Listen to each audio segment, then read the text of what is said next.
नतीजा बिहार की जनता ने आशीर्वाद एनडीए को दिया है। मैं मानता हूं कि बिहार भाजपा प्रभारी के नाते जो जिम्मेवारी केंद्रीय नेतृत्व ने आदरणीय प्रधानमंत्री जी, आदरणीय राष्ट्रीय अध्यक्ष जी, आदरणीय गृह मंत्री जी और सबने दी,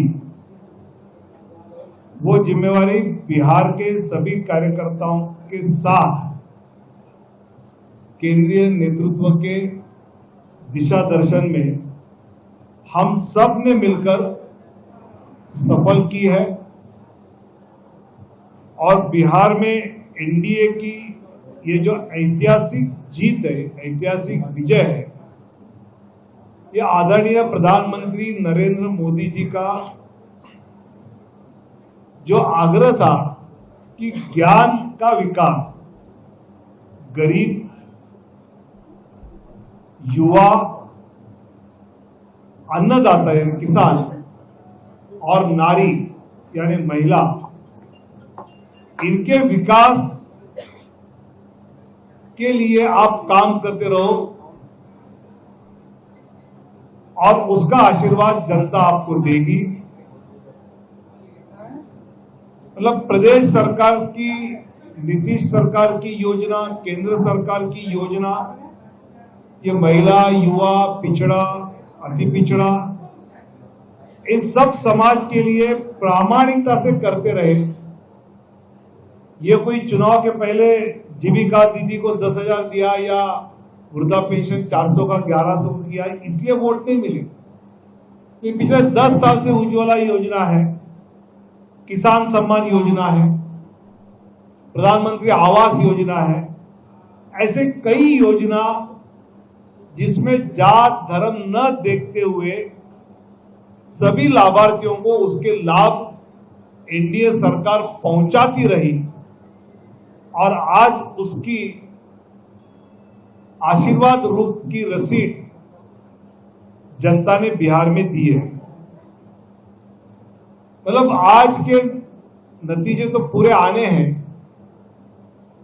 30 सीटें ऐसा कहा जाता है जो मुस्लिम यादव बहुल है, वहां एनडीए के लोगों का डिपॉजिट जब्त हो जाएगा, वहां पर एनडीए जीती है। 60 सीटें जहां एससी समाज बहुल है, जहां भाजपा को कोई खड़ा नहीं करेगा, ऐसी कांग्रेस के नेता, आरजेडी के नेता कहते थे, वहां 60 सीटें एनडीए जीता है। अति पिछड़ा क्षेत्र में तो 110 सीटें जीते हैं। इसका मतलब यह है कि बिहार की जनता ने विकास की राजनीति पर अपनी मोहर लगा ली है।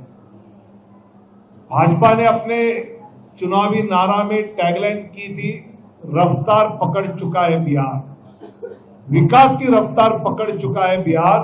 ये जनता के दिमाग में बैठ गया और उन्होंने देखा या एम्स आ रहे हैं, या मखाना बोर्ड आ रहा है, या हाईवे आ रहे हैं, या वंदे भारत ट्रेन आ रही है, और जिस प्रकार ये विकास बिहार को आगे ले जाएगा, पलायन 13% से कम होकर 3% तक कम आया, ये भी जनता ने देखा।